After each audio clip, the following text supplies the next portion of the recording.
Hello everyone, my name is Dr. Yogisha and I am a working assistant professor in Government Degree College Gupt Kashi, which is in Rudraprayag district of Uttarakhand state, and I have been selected through Uttarakhand Lok Seva Ayog in the year 2019, and I have joined it in June 2019 itself, and in June this year I am going to complete 3 years in this service. तो अपनी पहली video में मैंने आपको बताया था कि किस तरह से आप किस तरह से इस इंटरव्यू को यदि आप क्लियर करना चाहते हैं तो किन बातों का आपको ध्यान रखना है।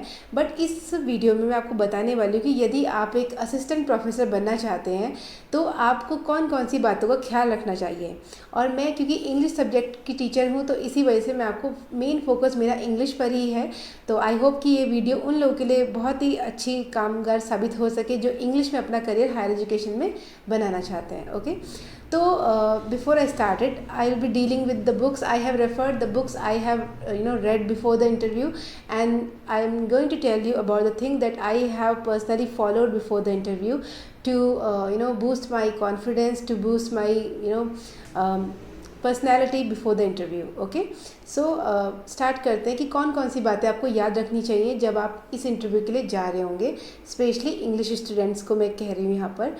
आपको सबसे पहले तो आपको पढ़ना है हिस्ट्री ऑफ इंग्लिश लिटरेचर। आपको उसको रिवाइज़ करना है शुरू से, कोई भी पोर्शन आपको उसका छोड़ना नहीं है। ओल्ड इंग्लिश लिटरेचर से लेके मॉडर्न ट्रेंड तक, मॉडर्न क्रिटिकल थ्योरीज भी आजकल जो ट्रेंड में है वो आपको बहुत अच्छे से रिवाइज़ करके जाना है।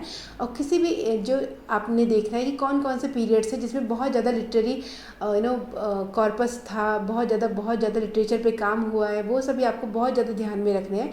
जैसे कि आप यदि एलिजाबेथन एज की बात करें तो विलियम शेक्सपियर, देन अगर आप रोमांटिक पीरियड की बात करें तो विलियम वर्ड्सवर्थ, उसके बाद कॉलरिज, ये सभी जो है आपको बहुत अच्छे से इन सबको रिवाइज़ करके जाना है।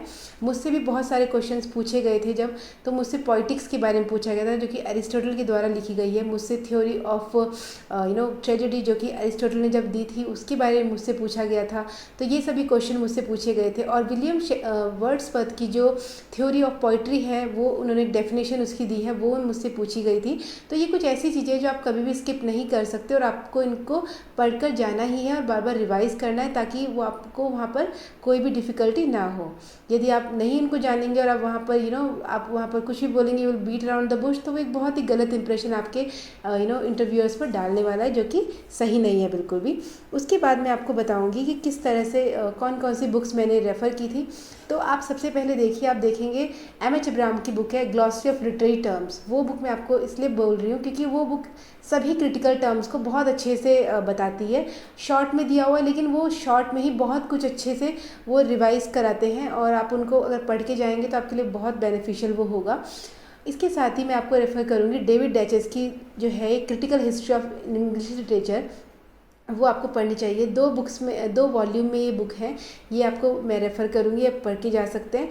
और एक चीज़ और कि आप कोई भी सब स्टैंडर्ड बुक नहीं पढ़ें तो बेहतर रहेगा, क्योंकि यदि आप एक अच्छी पब्लिकेशन की, अच्छे रिनोन राइटर्स की बुक पढ़ेंगे तो आपको एक क्रिटिकल अप्रोच तो मिलेगी ये सब्जेक्ट के लिए और आपका खुद का भी एक पर्सनल ओपिनियन तैयार हो जाएगा जो कि आपको और कॉन्फिडेंट बनाएगा अपने सब्जेक्ट को लेके।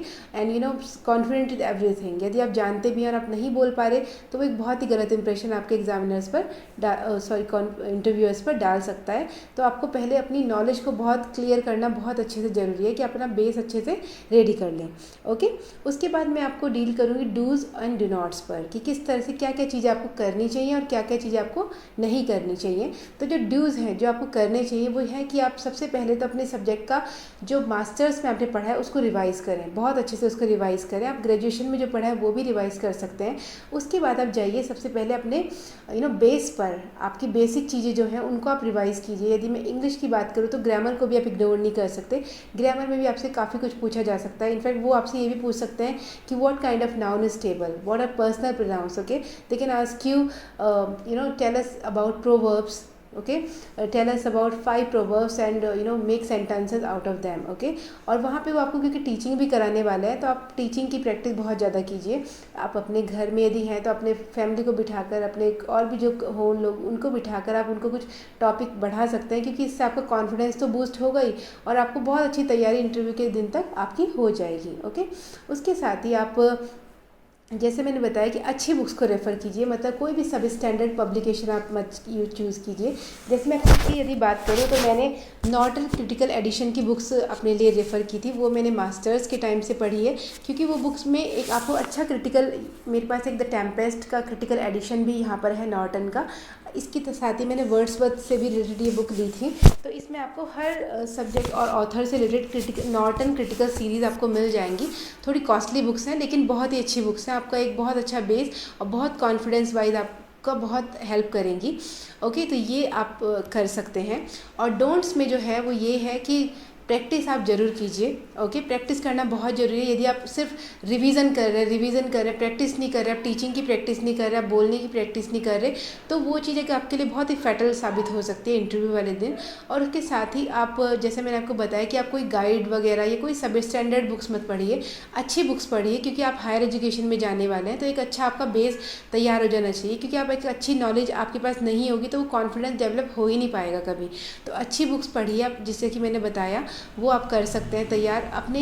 और आप अपने नोट्स भी ज़रूर देखते रहिए, छोटे छोटे नोट्स आप ऐसे बना लीजिए। उस दौरान नोट्स को स्किप नहीं करना है, नोट्स आपको बनाने हैं थोड़े, और उनको आपको रेडी करना है कि किस तरह से जब आपसे कुछ क्वेश्चन पूछा जाए तो आप उनको बताएं। The last thing is critical theories, जिसकी बात हम करते हैं। Deconstruction, new criticism, new historicism, then structuralism, ये सब चीज़ें भी ऐसी हैं जो आपको स्किप बिल्कुल नहीं करनी है, ये आपको ज़रूर पढ़ के जानी है। और यदि आप अपने रिसर्च में आप पीएचडी कर चुके हैं या फिर कर रहे हैं, तो उसमें भी आप जो भी आप कर रहे हैं वहाँ पर वो आपको बहुत क्लियर होनी चाहिए। थॉट की क्लैरिटी बहुत ज़रूरी है, और अगर आप में थॉट की क्लैरिटी होगी तभी आप अपने इंटरव्यूअर्स को समझा सकते हैं अपना view point. Okay, and at the end मैं यही कहना चाहूँगी आपको कि आपका कॉन्फिडेंस ही आपका सबसे बड़ा वेपन है। कहीं भी आप जा रहे हैं तो उसमें आपको बिल्कुल बहुत अच्छे से कॉन्फिडेंस के साथ जाना है। आपको बहुत अच्छी तैयारी यदि होगी तो कॉन्फिडेंस अपने आप ही डेवलप हो जाएगा। And then keep revising, keep practicing, and all the best at the end. And like, share and subscribe. Okay, thank you so much.